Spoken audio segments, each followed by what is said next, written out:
को सब्सक्राइब करें और बेल आइकन दबाना ना भूलें।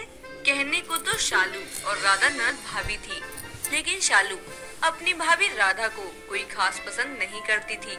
हमेशा ही उसकी इंसल्ट करने के बहाने ढूंढती रहती थी, क्योंकि शालू शहर की रहने वाली थी, वहीं उसकी भाभी गांव की थी, जिसके चलते उसको अपनी भाभी बोलने में शर्मिंदगी महसूस होती थी। ऐसे ही एक रोज सुबह के समय कावेरी अपनी बहू राधा को लेकर अपनी बेटी शालू के कमरे में जाती है और उसे फोन चलाते हुए देखकर कहती है, ये देखो जरा महारानी को, सुबह सुबह आराम से अपने कमरे में बैठी फोन चला रही है।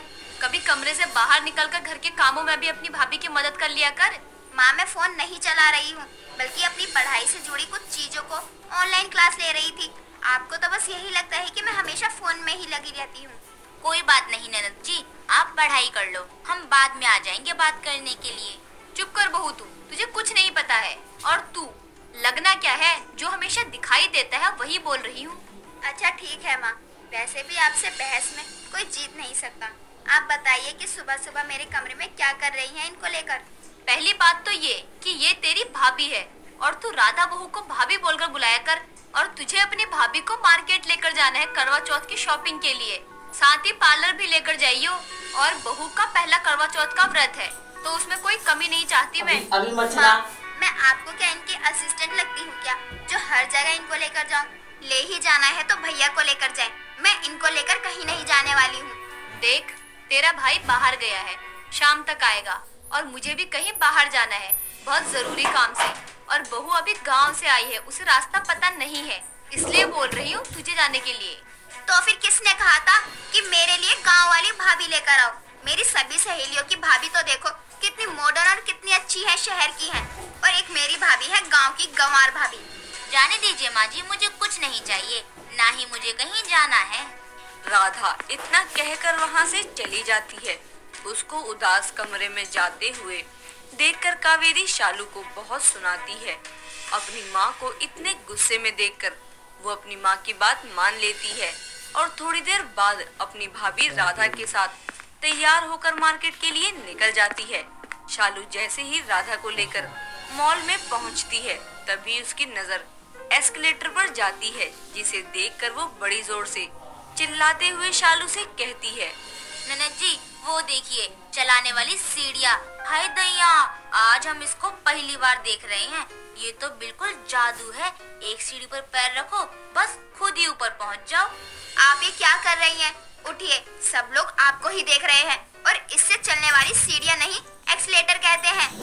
हे भगवान, कहाँ से मुझे एक गांव की भाभी दे दी, जिन्हें एक्सीलेटर का मतलब ही नहीं पता। उसे देखकर ऐसे खुश हो रही है जिसे पता नहीं क्या देख लिया हो। आपने सुना नहीं मैंने क्या कहा आपसे? सुन लिया ननद जी, लेकिन एक बार जरा इसको जी भर के देख तो लेने दीजिए, तब चलते हैं आगे।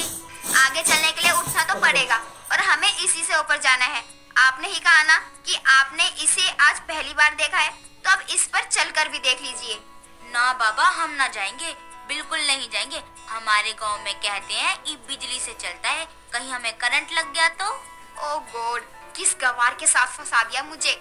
आप उठकर मेरे साथ चलेंगी या मैं आपको यहीं छोड़ दूं? नहीं नहीं ननद जी, ऐसा मत कहिए, लेकिन हमें डर लग रहा है तो क्या करें। राधा को जमीन पर बैठे हुए देखकर उसके आसपास के लोग उसे देखकर उस पर हंसना शुरू हो जाते हैं। ये सब देखकर शालू को बहुत गुस्सा आता है। तभी उसकी सहेली रिया वहाँ आती है और उसे परेशान देखकर कहती है, क्या हो गया तुझे? तू यहाँ कैसे? और ये कौन है जो जमीन पर बैठी है? तेरी जान पहचान की है क्या? जान पहचान क्या, मेरी भाभी है यार, ये गांव से है। माँ ने मुझे इनको शॉपिंग करवाने भेजा था, और ये एक्सीलेटर को देखकर जमीन पर ही बैठ गई है और अब उठने का नाम नहीं ले रही है। पता नहीं किस गंवार के साथ पाला पड़ गया मेरे भाई का। ना जाने इसमें क्या देख लिया जो इनसे शादी करके घर ले आए। बस बस, तेरा गुस्सा तो 7वें आसमान पर है। वैसे हाँ, तुझे देखकर तो लग रहा है तेरे ऊपर एक स्टोरी लिखनी चाहिए, शहर की ननद और गाँव की भाभी। मेरा मजाक उड़ाना है तो तू जा यहाँ से। और तू क्या, मैं भी जा रही हूँ। मुझे अपना और तमाशा नहीं बनवाना है, और आप यहीं बैठी रहो। नहीं नहीं, मैं चलती हूँ, मुझे छोड़कर मत जाओ। आप जो कहेंगी मैं करूँगी ननद जी। कुछ देर बाद शालू राधा को लेकर वहाँ से चली जाती है।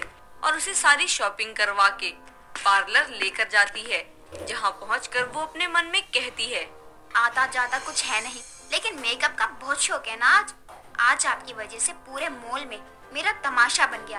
अब देखो आपका कैसे तमाशा बनवाती हूँ। घर में होने वाला करवा चौथ के फंक्शन में दोबारा कभी पार्लर आने की सोचेंगी भी नहीं। शालू इतना सोचकर मेकअप वाली से कहकर अपनी गांव की भाभी राधा का फनी मेकअप करवा के